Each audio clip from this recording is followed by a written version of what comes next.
Yo, what's up mga barka mo sa ating lahat. Ito nga palang vlog na to ay makabuluhan, kaya samahan nyo ako, tara.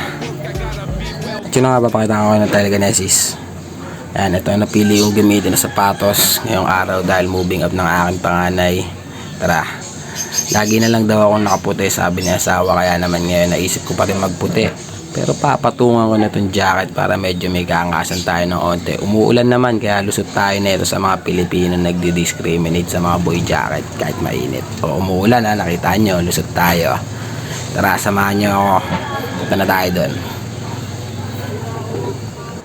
At yun na nga, nandito na nga kami sa paaralan ng aking anak.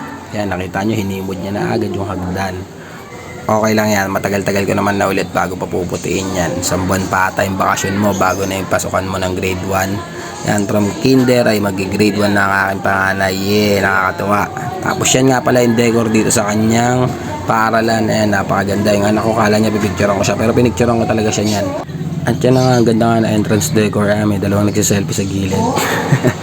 Tapos yan, hindi. Ito talaga yung ayos dito. Ayan, makikita nyo. Ayan yung backdrop at ayan yung nag-ayos. Katulong yung mga parents ng Kinder Peach.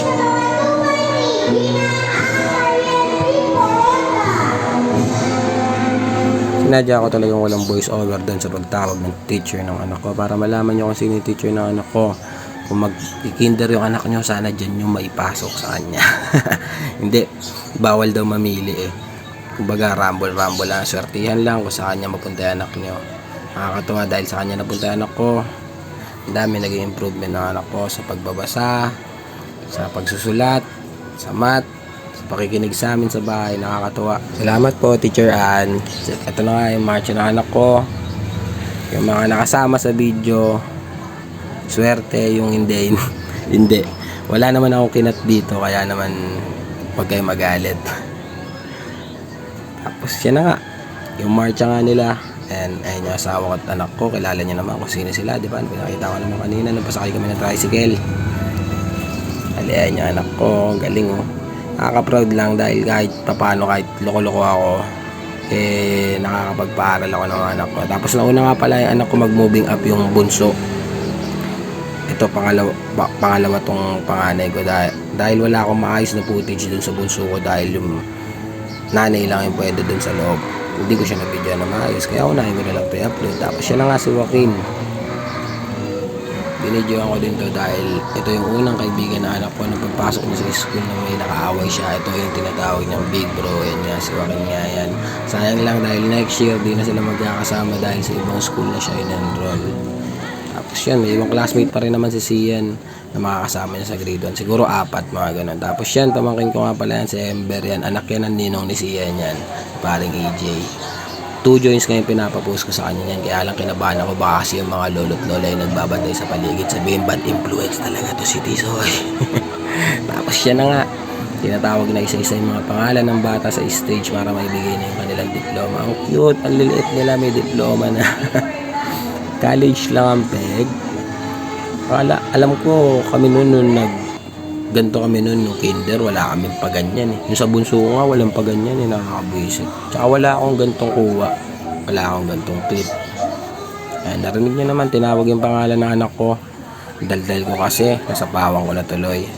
Tapos yan, baba na agad ng stage pagkatapos ng picture dahil ang dami na lang estudyante niyan. Ayan, kaya mabilisan lang. Tapos yan, kinakanta na nga nila yung ano nila, parang pang ending na kanta yata nila to, parang gano'n. I'm ready to go, parang ready to go na yung mga bata na yan, ready to go sa grade 1 sa panibago nilang pintuan. Sana mapatapos namin yung anak ko hanggang college kung anong gusto niyang kurso, di ba? Di ba? Oo, di ba? Diba asawa? Para tapusin natin yan kahit anong course ang gusto niyan, kakayanin natin yan, pilit natin kakayanin yan. Malay mo naman yumaman ako sa pagbablog. Pero parang malabo, 1 taon or 2 taon na yata yung page ko, 200 followers pa rin. Ayoko na kasi mag-boost, sayang yung pera ko. Tapos yan, ang daldal ko, ayan, bali ayan nga pala yung picture nila. Sa akin kasi video, ay napakaganda talaga ng decor nila dito sa stage. Ay napakaraming kamay na may cellphone. Tapos yan, pagagalawin ko yung picture, O, diba? Ang galing. Napagalaw ko yung picture. Panis na naman kayo. Tapos yan. Ayan lang yung mga ibang picture-picture. Yung mga pamangkin ko. Anak ko. Yan. Kita nyo. Nakakatuwa. Parang kailan lang. Sanggol na sanggol pa. Tapos yan. Nagpamakdo nga pala yung tita nila. Pinakita ko na rin sa inyo. Mga nagtatanong bakit parang bukat na bukat yung mata ko. Hindi ako goods na goods. May sunrise ako. Salamat sa panonood. Peace out. Pa-like, share, and follow. Hindi ka naman nakakipad na cellphone eh.